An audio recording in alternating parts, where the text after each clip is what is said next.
একটা লোক স্ত্রীর সঙ্গে দু চার কথা হয়েছে, মেমন দেখেন, সত্য ঘটনা, এটা হাদিসের ঘটনা, ইতিহাসের ঘটনা।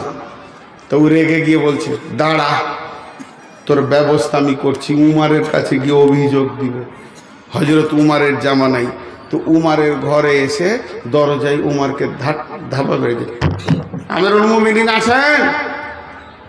আসছি। তো ওখানে দাঁড়িয়ে আছে যে আমিরুল মুমিনিন বের হবে, তা আমার বিবি আমার কথা শুনে না, তো উমারকে বলে দিব, তো এমন টাইট করে দিব ওকে, তারপর থেকে আমার কথা শুনবে। কিন্তু উমার বের হওয়ার আগে উমারের বিবি উমারকে বকিয়ে যেছে, ভ্যান ভ্যান ভ্যান ভ্যান ভ্যান। উমার চুপ করে শুনছে। তখন পালিয়ে গেছে, বলছে কাজ হয়ে গেছে, কাজ হয়ে গেছে, পালিয়ে গেছে। উমার দরজা খুলে দেখছে, লোক নাই, তো দেখছে অনেক দূরে, ওই শোনো, বলে হয়ে গেছে কাজ, যেটার জন্য এসেছিলাম ওটা বুঝে নিয়েছি, অনেক দূর। আরে শুন রে ভাই, একবার আয়। কি হয়েছে? আমার বউ কথা শুনে না, সেই অভিযোগ করতে এসেছিলাম, তো দেখছি আপনার বউ আমার ডবল। তো আপনি কি করে সহ্য করছেন? হযরত উমর বললেন, ভাই আমার ছেলেগুলোকেও দুধ খাওয়াই, আমার ছেলে মানুষ করে, আমার ছেলে পেশাব পায়খানা সাফ করে, সকাল বিকাল আমাকে রান্না করে খাওয়াই, আমার কাপড় সাফ করে দেয়, আর আমার হাত পায়ে তেল দিয়ে দেয়। এতগুলো কাজ যে মহিলাটা করে, খালি একটু বকবে বেশি, ওটাই শুনতে অসুবিধা কি আছে, চুপচাপ খালি শুনে যেছি। বলছে ওইটারই ভেজাল ছিল। আমার এলাকায় একটা সোজা মানুষ চলে এসছে, যে এক মৌলানাকে বলছে, মৌলানা একটা তাবিজ দেন তো। কিসের তাবিজ রে, কি হয়েছে তোর? বলছে আমার বউ কথা শোনে না। বলছে সামনের সপ্তাহে আসবি। ওর মাথায় ঢুকে গেছে, হুজুরের কাছে তাবিজ নিব, বেঁধে দিব, বউ কথা শুনবে, এর থেকে সুখ কি আছে। এক সপ্তাহ পরে এসেছে, মৌলানা বলছে চল ঘরের ভিতরে তাবিজ দিব। ঘরের ভিতরে হুঁড়কা লাগিয়ে বড় একটা বাঁশ ধরেছে, তোকে মেরেই ফেলে দিব রে। এটা কোন তাবিজ, এটা কোন ধরনের তাবিজ? বিখ্যাত মাওলানা শাইখুল হাদিস, ছোটখাটো কথা নয়, সত্য ঘটনা।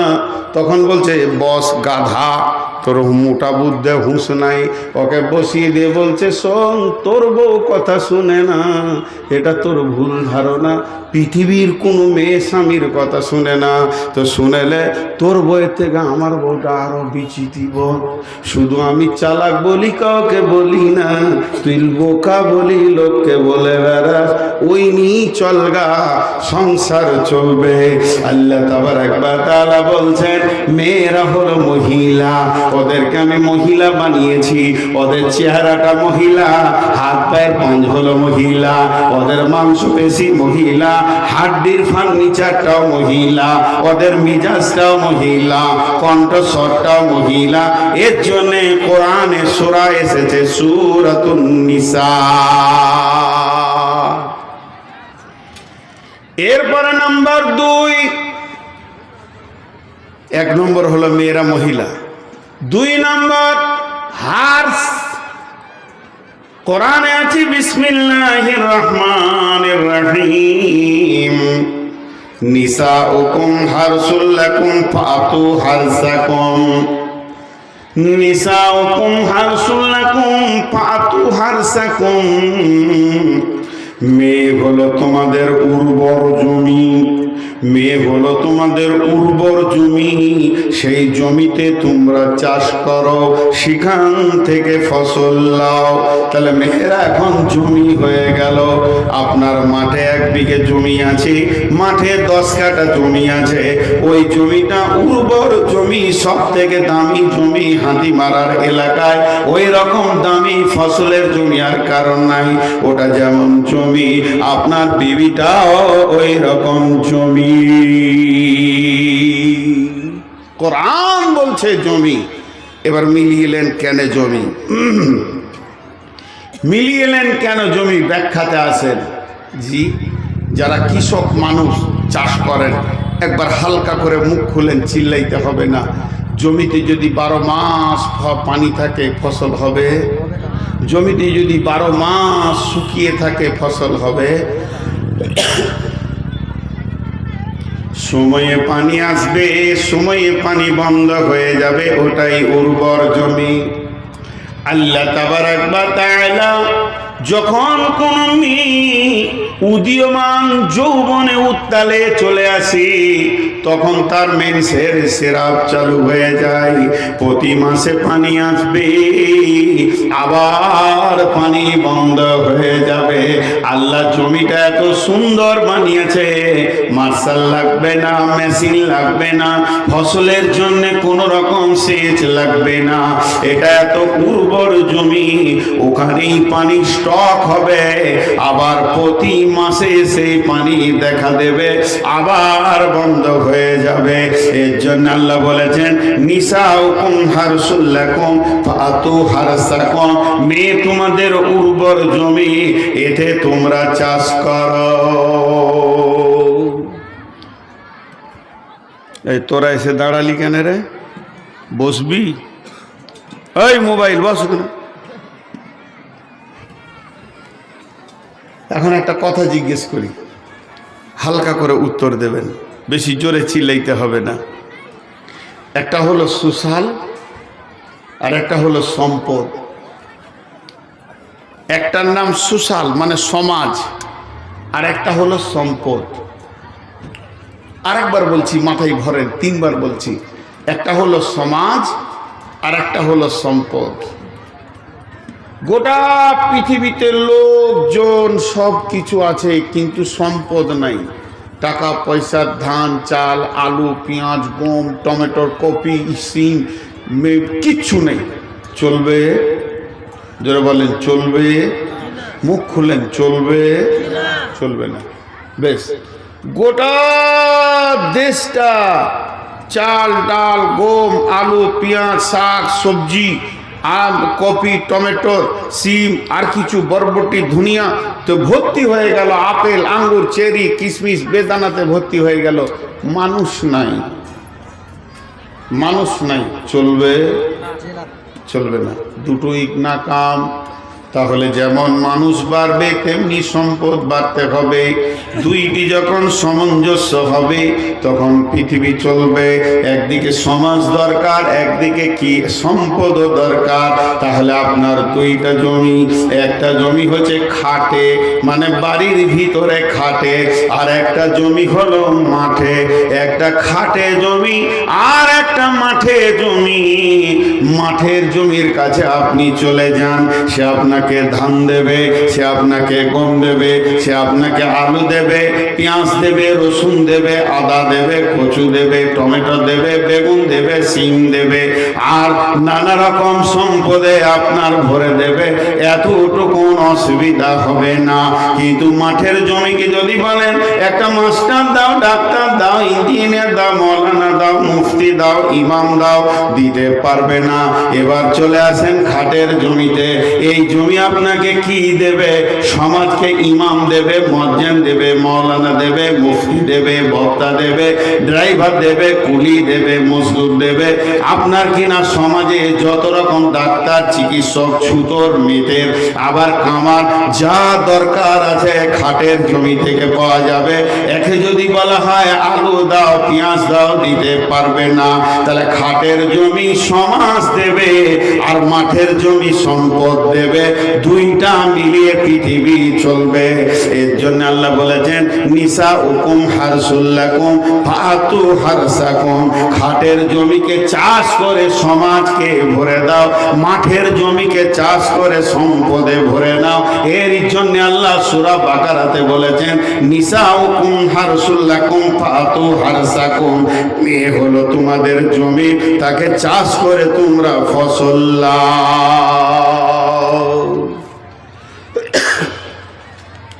আপনাদের বুঝতে অসুবিধা হচ্ছে? এবার নবীজি মেয়েদেরকে বলেছে সম্পদ। এর ব্যাখ্যা কি? মেয়েরা সম্পদ হলো কি করে? চলেন আমার বাড়ি, আমার বাড়িতে গিয়ে দেখবেন একটা 4 চাকা, একটা 2 চাকা, একটা আলমারি, একটা কম্পিউটার, একটা মোটর বাইক, একটা পাম্প মেশিন, আর সেই সাথে আমার বিবি। এবার আপনি আঙুল তুলেন, চার চাকা কি কাজে লাগে? আমি বলি প্রোগ্রামে যাই। এনেছেন কোথা? দুর্গাপুর শরণ আসানসোল থেকে। দুই চাকা কি লাগে? বলে আমি হাটে বাজারে লোকালে ঘোরাঘুরি করি, এনেছি এটা আমি বর্ধমান থেকে। এবার বললেন আলমারিটা কি কাজে লাগে? আমি বই রাখি, কিতাব খাতা রাখি, এটা এনেছি আমি বোলপুর শান্তিনিকেতন থেকে। এবার বললেন কম্পিউটারটা কোন কাজে লাগে? বলে এটা এনেছি আমি কলকাতা থেকে। এটা আমার সমস্ত হাদিস কোরআন পড়া হয়, ডাউনলোড করা হয়। এরপর আপনি জিজ্ঞেস করবেন পাম্প মেশিনটা কোন কাজে লাগে? এটা কোথা থেকে এনেছেন? বলে এটা এনেছি আমি গুসকরা শহর থেকে। এটা আমার জমি সেচার কাজে লাগে। এই সম্পদের লিস্টে রয়েছে আমার বিবি। আপনার আঙ্গুলটা চলে গেল আমার বিবির দিকে। এই সম্পদটা কোথা থেকে এনেছেন? শ্বশুর বাড়ি থেকে এনেছি। এটা কি কাজে লাগে?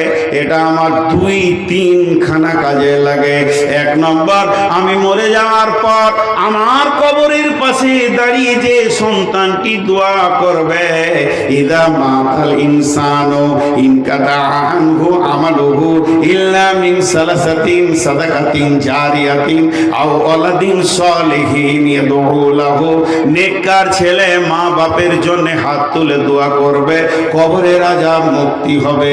এই সন্তানটা আমি পাবো কোথা?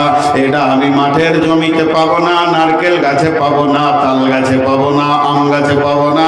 এই মহিলাটা আমি এনেছি, আমার রক্তের সন্তান আমার কোলে তুলে দেবে এবং সেই সন্তান আমার ভিটার ভবিষ্যৎ বাতি জ্বালাবে, আমার জন্য দোয়া করবে। শুধু তাই নয়, আমি বড় মাওলানা, আমার মতো পরেশগার কেউ নাই। আমি টুপি পাঞ্জাবি পরে সমাজে বক্তব্য রাখি, শত শত লোক আমার বক্তব্য শুনে মুসাফা করার জন্য দৌড়ে আসি। বাহ বাহ বাহ বাহ বাহ বাহ, কত দামি লোক, কত ভালো লোক। কিন্তু যদি একবার শুনতে পান আমি কারো বেটির কাপড় ধরে টেনেছি, তাহলে সম্মান থাকবে? জোরে বলেন থাকবে কি?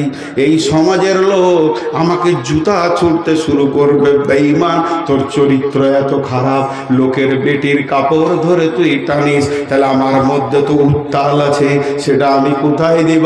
এই সমাজে আমাকে সুন্দর করে দে, ভালো মানুষ করে বসিয়ে রেখেছে, সেটা আমার বিবি। আমার যৌন উত্তালকে ঠান্ডা করে দিয়ে সমাজে আমি ভালো মানুষের পরিচয় দিতে পেরেছি। সে যদি না থাকতো আমি কোথায় যেতাম এই অবস্থায়? এর জন্য বিশ্বনবী বলছেন এটা হলো তোমার সেরা সম্পদ। এই সম্পদকে তুমি আঁকড়ে ধরে রাখো, একে মহব্বত করো, পৃথিবীর সব থেকে দামি সম্পদ।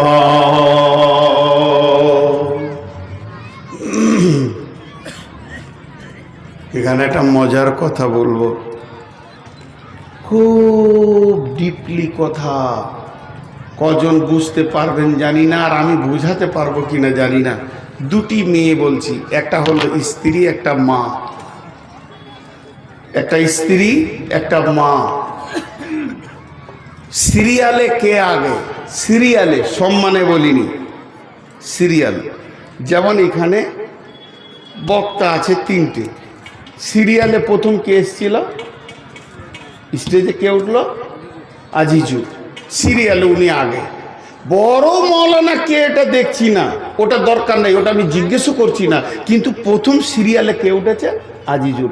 এখন আপনি 1, 2, 3, 4 লিখবেন, তো সিরিয়াল 1-এ মাকে দেবেন না বিবিকে দেবেন? জোরে বলেন। বিবি, মা নয়। মা আর আব্বা সম্মানী মানুষ, ইবাদতের মানুষ। মা বাপকে কষ্ট দিলে জান্নাত পাবেন না জাহান্নাম পাবেন, এটাই শেষ। মা বাপকে শব্দটা করতে দেওয়া যাবে না। অতএব মা বাপ হলো বড় সম্মানী মানুষ। কতদিন কতদিন কতদিন কতদিন কতদিন কতদিন কবর পর্যন্ত। তারপরে মা বাপের আর খোঁজে নাই, মা কোন দিকে গেল, আব্বা কোন দিকে গেল, কঠিন দিন চলবে সামনে। বন্ধুরা আমার, তাহলে বিবি সিরিয়ালে 1 নম্বরে কেন এলো? আমি বলছি না মায়ের থেকে বিবির সম্মান বেশি, এ কথা বলছি না, তবে সিরিয়ালে 1 হয়েছে। এই পৃথিবীকে আল্লাহ বিবিকে প্রথম এনেছেন। হযরত আদমকে সৃষ্টি করার পর হাওয়া আসলো, তার পাশে বিবি। স্বামী স্ত্রী, এই স্বামী স্ত্রী সম্পর্কটা পৃথিবীকে আবাদ করেছেন। আল্লাহ তাবারাক ওয়া তাআলা বলছেন, ইয়া আইয়ুহান নাসু তাকু রাব্বাকুমুল্লাযী খালাকাকুম মিন নাফসিন ওয়াহিদাতিন ওয়া খালাকা মিনহা যাওজাহা ওয়া বাসসা মিনহুমা রিজালান কাসীরা ওয়ান নিসা ওয়াত্তাকুল্লাহাল্লাযী তাসাআলুনা বিহি ওয়াল আরহাম ইন্নাল্লাহা কানা আলাইকুম রাকিবা। আল্লাহ তাবারাক ওয়া তাআলা বলছেন, হে বিশ্ববাসী, ভয় করো ওই আল্লাহকে, যে আল্লাহ পৃথিবী আবাদ করার জন্য প্রথমে একটা মানুষ বানালেন, তারপরে তার বিবিকে বানালেন। তাহলে সিরিয়ালে কে প্রথম এলো? এখনো মা নাই, বাপ নাই, খালু নাই, নানা নাই, শ্বশুর নাই, শাশুড়ি নাই। সিরিয়াল নম্বরে বিবি 1 নম্বরে এলো। বিবি স্বামী স্ত্রী সম্পর্কটা আল্লাহকে কত ভালো লেগেছে। এই স্বামী স্ত্রীকে দিয়ে বিশ্বকে আবাদ করেছেন। তারপরে 2 নম্বরটা শুনেলেন, স্বামী স্ত্রী কত মূল্যবান। শুনেলেন মা, আব্বা, ভাই, বোন সকলেই যদি জান্নাতে চলে যায়, আমার জান্নাত আলাদা, আমার মায়ের জান্নাত আলাদা, আমার বেটির জান্নাত আলাদা, আমার জান্নাত আলাদা, আমার মামার জান্নাত আলাদা, আমার জান্নাত আলাদা, আমি যে বাপের রক্তে তৈরি হয়েছি তার জান্নাত আলাদা। কিন্তু স্বামী স্ত্রী যদি একসঙ্গে জান্নাতে যায়, আমার রবকে কত ভালো লেগেছে, স্বামী স্ত্রীকে একই খাটে একই জান্নাতে রাখবে।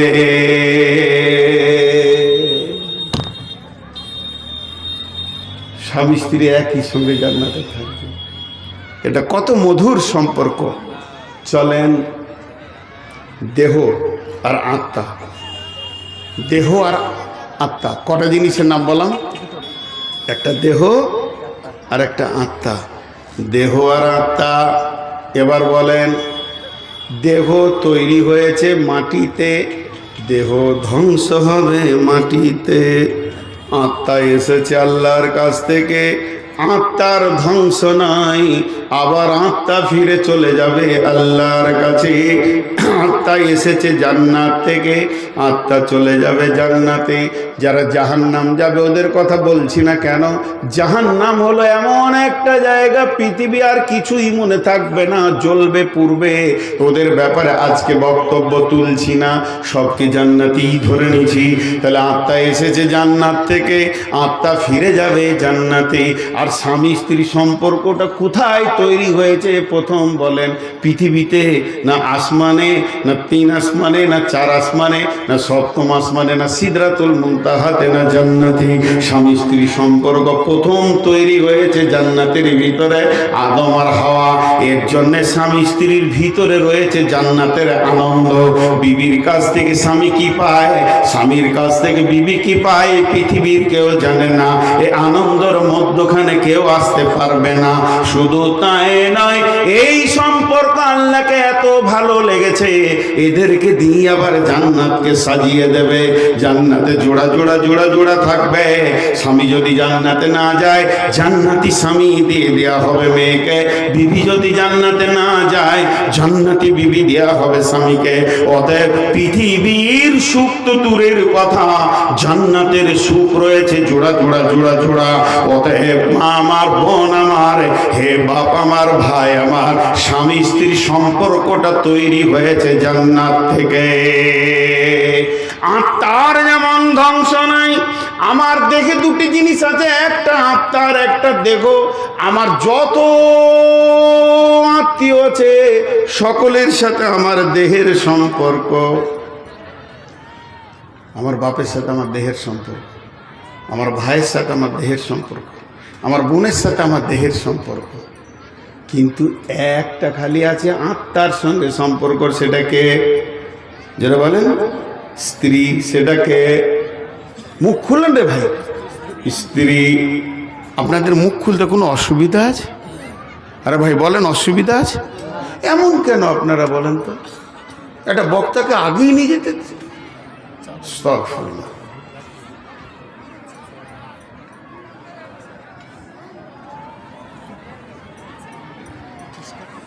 ডিস্টার্ব লয়, জমেছে চাদরটা ঢুকাবো নাকি তাই বলছে।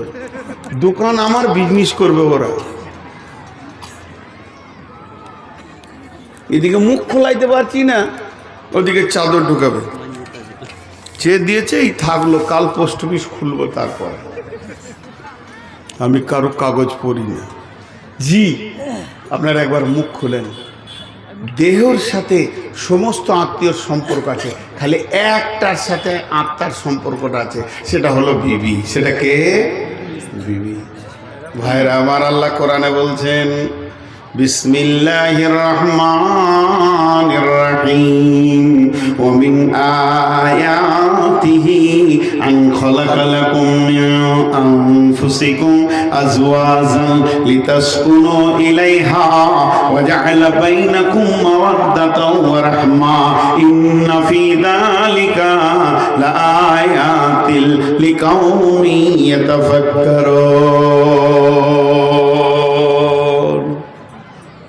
হাতগুলো ধরে বলছি, এই আয়াতের তর্জমাটা শুনেন। মা বোনদেরকেও বলছি, কিছু সামাজিক কথাই আয়াতের তর্জমার পর বলবো। আল্লাহ বলছেন আমাকে দেখার, আমাকে চিনার অনেক নিদর্শন আছে। আসমান একটা নিদর্শন, জমি একটা নিদর্শন। জমিন, আসমান, দিন রাত, চন্দ্র সূর্যকে দেখে তুমি বলছো আল্লাহ আছে। যত আশ্চর্য জিনিস আমি বানিয়েছি, আমি রব তোদের চোখে আঙুল দিয়ে বলছি দেখ। আমি পুরুষের আত্মার সম্পৃক্ত থেকে আমি মেয়েকে বানালাম, এবং সেই মেয়েটার কাছে এটা জান্নাতীর সাথে, তার জন্য জান্নাতের সুখ তার ভিতরে ভরে দিলাম। কারণ তোর উত্তালটাকে একমাত্র তোর বিবি ঠান্ডা করবি। এখানে একটা দর্শন তত্ত্ব বলবো। বিবিটা বলছে প্রথম লয়, এটা দ্বিতীয়। আপনার আমার যেটা বিবি, এটা দ্বিতীয় পরিচয়। প্রথম পরিচয় আত্মা জগতে ছিল ওর সঙ্গে, আবার দ্বিতীয় পরিচয় এখানে হলো। ওখানে আপনার বিবি ছিল, আবার জান্নাতে থাকবে। এটা দর্শন তত্ত্ব, এর ভিতরে গভীর কথা আছে, আমি আর গেলাম না। এবার আল্লাহ কি বলছেন একটা উদাহরণ দিলে বুঝে নেবেন।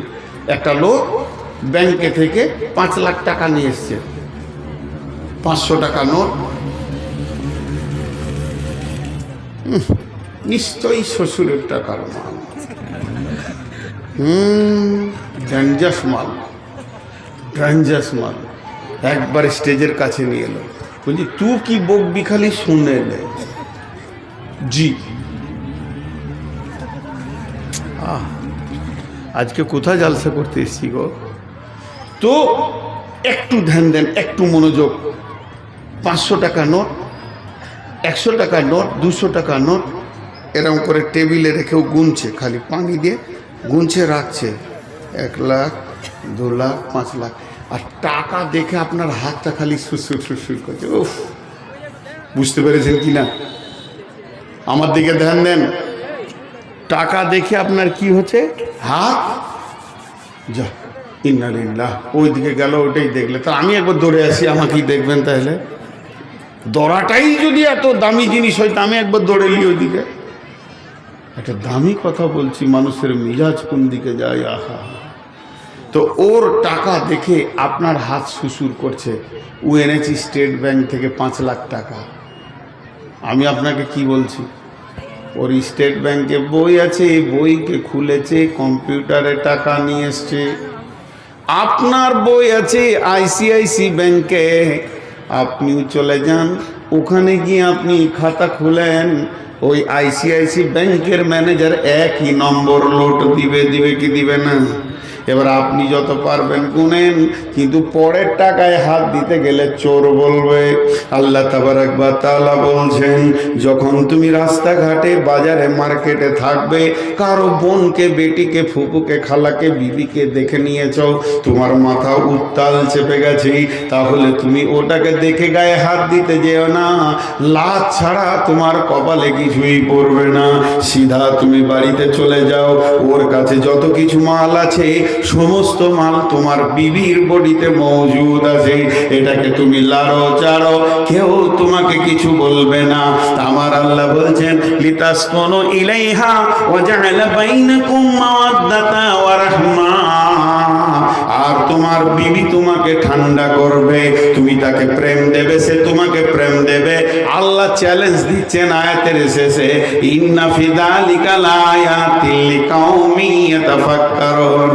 সারা পৃথিবীর যত বিজ্ঞানী আছিস, তোরা যেখানে যেখানে গবেষণায় বসে আছিস, একবার গবেষণার সূত্রটা বের করে দে, কেন তাদের মজাটা কত লাগে, কতটা তারা স্বাদ পায়, পৃথিবীর কেউ বলে দিতে পারবি না। অতএব বিবি হলো তোমার নিয়ামত। বিশ্বনবী বলেছেন, পৃথিবীর সব থেকে বড় সম্পদ হলো তোমার বিবি, এই সম্পদকে তুমি হিফাজত করো। এবার সামাজিক কথা 2 মিনিট বলবো, যে আবার আয়াতে যাব। আপনাদের এই হাতিমারা এলাকায় দিনাজপুরে এরকম কোনো মহিলা আছে কিনা জানি না, দেখবেন যারা বয়স্কা মা আছেন, বোন আছেন, খালা আছেন, আমার মা খালাকে বলছি, বিশেষ করে আজকে যারা বায়ান শুনছেন তাদেরকে বলছি, যারা এক্সপারে চলে গেছেন, আর যৌবন নাই, ঘরে শাশুড়ি হয়ে গিত্থান হয়ে বসে আছে, ম্যানেজারি করছে, এই মাদেরকে বলছি, ধরেলেন একই সঙ্গে ভাই বোনের বিয়ে হয়েছে, ভাই আর বোনের একটা ভোজে বিয়ে হলে 2টা নতুন মানুষ আসবে।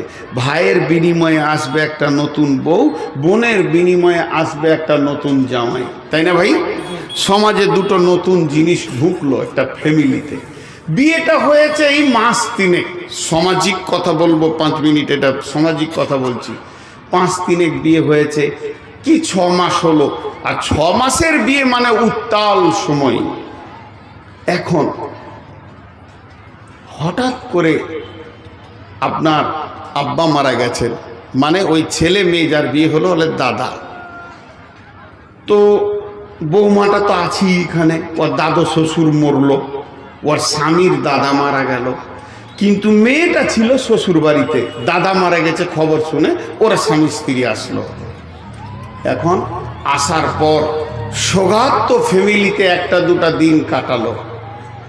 এবার স্বামী ফেরত যাচ্ছে, তখন বিবিটাকে বলছে, চলো ঘর যাই। বলছে, না, এই সপ্তাহটা থাকি, তারপরে যাব। স্বামী বলল, আচ্ছা ঠিক আছে, আমার কাজ আছে, আমি চলে যাচ্ছি, 3 দিন পর এসে তোমাকে নিয়ে যাব, আমি আনতে আসবো, তোমাকে সাথে করে নিয়ে চলে যাব। ওটাই হলো। ঠিক 3-4 দিন পর আবার এসছে। আসার পর দেখছে শ্বশুর বাড়িতে 2 দিন বেড়ায়, তারপরে নিয়ে যাব। নতুন নতুন বিয়ে যা হয়, বাইক আছে, বিবিকে বলছে, চলো একটু ঘুরে আসি হাতি চাপা থেকে। চলে গেল। খানিক পর বলছে, না চলো গোয়াগাঁও থেকে ঘুরে আসি। আবার দুপুরে ঢুকলো, বিকেলবেলায় বলছে, চলো পিৎজা খেয়ে আসি, কিষানগঞ্জ যাই। ঢুকছে বেরোচ্ছে, ঢুকছে বেরোচ্ছে, ঢুকছে বেরোচ্ছে, বউকে পেছনে নিয়ে, গোনা নাই, খুশির বিষয়, স্বামী স্ত্রীর মহব্বত, ভালো প্রেম প্রীতি। যতবারও ঢুকবে আর বেটিটাকে গাড়ির পেছনে চড়াবে আর ভুরুক করে বেরিয়ে যাবে, মায়ের কলিজাটা বড় হবে, আমার জামাই আমার বেটি ছাড়া কিছুই বুঝে না। মায়ের কলিজাটা বড় হবে কি হবে না? আর হ্যাঁ না বলে না? ওই মা পাড়ায় পাড়ায় বলে বেড়াবে, জামাই পেয়েছি বোন, বোন তোমাদের দোয়া ছিল, জান ঠান্ডা করা জামাই আমার, আমার বেটি যেটা বলবে ওটাই, বেটি ছাড়া কোনো। কেন? পৃথিবীর শান্তি তার কাছে আছে, তারা তাই করছে। এবার বলেন, ওদের যে খেল চলছে, ছেলেটারও তো তাই অবস্থা, 6 মাস বিয়ে হলো, তার বউটা তো তার কাছেই। এখন বিবি বলছে চলো একবার হাতিমারা থেকে আসি, একটা কিছু নিব, শীতের একটা চাদর নিব। বেটা বহু বেরিয়ে গেল, বিকালে ঢুকলো, খানিক পরে বলছে আর একবার একটা জিনিস ভুলে গেছি, কসমেটিক্সের মাল নিতে হতো। বেটাটা বলছে চলো নিয়ে আসি। সঙ্গে সঙ্গে ওই মেয়েটাই পাড়াতে বলবে, বঙ্গে নসিব খারাপ, ছেলেটাকে কিনে নিলে, ঘরে থাকে না। এটা ইনসাফ না বেইনসাফ? এই বেইনসাফের কারণে বহু মা বাপ বুড়ো বয়সে ছেলে বউয়ের হাতে ভাত পায় না, রুটি পায় না, কপালে ঝাঁটা জোটে। কারণ এদের ঘটনা, এরা ইনসাফের বিচার করতে পারে না। নিজের মেয়ের জন্য উজাড় চিত্তে দেখে, আর পরের মেয়ে যখন এসে যায় তাকে নেকেট অবস্থায় দেখে। দেখবেন এমন ওই বাড়ির বেটি আছে, অন্য গায়ে বিয়ে হয়েছে, সে তার শ্বশুর শাশুড়িকে জ্বালায়, ঠিক মতো ভাত দেয় না, আর গ্রামে এসে ভাবিকে জ্ঞান দেয়, মাকে বাপকে দেখবি, না হলে আল্লাহর কাছে শান্তি পাবি না। মেয়েদের চরিত্র করো খারাপ। ও নিজের শ্বশুরকে কাঁদায়, নিজের শাশুড়ি ওর জ্বালাতে বাড়ির বাইরে বাস করে, আবার ভাই ভাবিকে জ্ঞান দেয়। যে মেয়েরা বোকা হয় এরা ভাই ভাবিকে জ্ঞান দেয়। অল্প বয়সে ভাবিকে যখন জ্বালাবে, ওই ভাবির পেটে দুটো যখন বাচ্চা হয়ে যাবে, বাচ্চাকে খেতে দেবে আর বলবে তোর ফুফির জ্বালাতে ভিতর জ্বলে গেছে রে বাবা। আস্তে আস্তে ছেলেগুলো বড় হবে, তাদের মেন্টাল অবস্থা তৈরি হবে, আমার মাকে আমার ফুফিরা জ্বালিয়েছে। ওই ছেলেরা আর যখন মা বাপ মরে যাবে, বুড়া বুড়ি, ফুপু চাইবে বাপের ভিটাতে একবার আসবো, ছেলেরা সিঙ্গেল দেবে, ফুপি আসতে হবে না, অনেক মাকে জ্বালিয়েছ, তোমাকে আর জ্বালাতে আসতে হবে না। এই জন্য অনেক বেটি বাপের ঘরে সুখের পা রাখতে পারে না, কারণ তাদের চরিত্র গুণগুলো খারাপ হয়ে যায়। আর আমার আল্লাহ বলছেন তোর বিবির কাছে শান্তির সম্ভার রেখেছি, এটা মা বুঝে না। জামাইটা এসেছে, বেটিটাকে বলছে হাবিবা হাবিবা, ইশারা করে জানা যা, পানিটা নিয়ে যা দিঘা। বেটিকে আগে বাড়িয়ে দিচ্ছে, জামাইকে পানি দে, কারেন্টটা চলে গেছে, পাখা কর, বুদ্ধি দিচ্ছে। ছেলেটা গেছে মাঠে কাজ করতে, সর্ষে বুনতে। ওর বাপ বলেছে 1.5 বিঘে সর্ষে বুনবি, তারপরে বাড়ি আসবি। কিন্তু ঘরে বউ আছে, ওর মন কি সর্ষে বুনতে চাইছে, খালি মনে হচ্ছে কখন বাড়ি যাব তোর মুখটা দেখবো, কখন বাড়ি যাব তোর হিমাকে দেখবো। যেই বাড়ি ঢুকেছে একজন ঘেমে আছে, তো ঘাম মুছছে না, যে বিবি আসুক পাখা করবে। মা তখন বলছে তাড়াতাড়ি রান্না গে, ছেলে খেটে এলো, আমি পানিটা দিই। তুই কেন পানি দিবি বুড়ি, পানি তোর বউ দিবে। ইনসাফ নাই। মেয়ের ব্যাপারে বলে তুই পানি দিক, আর পরের বইয়ের ব্যাপারে বলে তুই রান্না কর, তুই হাঁড়ি থালা ধুই, আমি বেটাকে পানি দিয়ে আসি। এটা ইনসাফ নয়। ইনসাফের মানদণ্ড শেষ হয়ে গেছে। যখন রাত্রিবেলায় দুজন শুতে যাবে রাত 10টায়, তখন বলবে তুই যখন মাঠে থেকে এলে না, আমার জানটা ছিঁড়ে গেছিল, মনে হচ্ছিল যে আমি তোমার মুখটা মুছে দিই, একটুকু পানি দিই, একটু তোমার পাশে থাকি, খালি তোমার মা হুকুম করে দিলে রান্না কর, আমি আর আসতে পারলাম না। তখন ওই ছেলেটা জোরে একটা নিঃশ্বাস ফেলবে, হ্যাঁ ব্যবস্থা করছি দাদা, আর 1 মাস পরই জুদা হবে, ওদের সংসারের গোষ্ঠী বেঁচে খায়। এটাই হচ্ছে সামাজিক রোগ। আচ্ছা, আমি অন্যায় বলছি আপনাদের মনে হচ্ছে? ভাইয়েরা আমার, আমার আল্লাহর কালাম কি বলছেন? স্বামী স্ত্রী ছন্দ পৃথিবীতে বহু কবি বহু রকম তৈরি করেছেন, বহু দার্শনিক বহু রকম ছন্দ বানিয়েছেন। স্বামী স্ত্রী, প্রেম প্রেমিকা, ভালোবাসা, অর্ধাঙ্গিনী। কিন্তু আমার রব কোরআনে একটা ছন্দ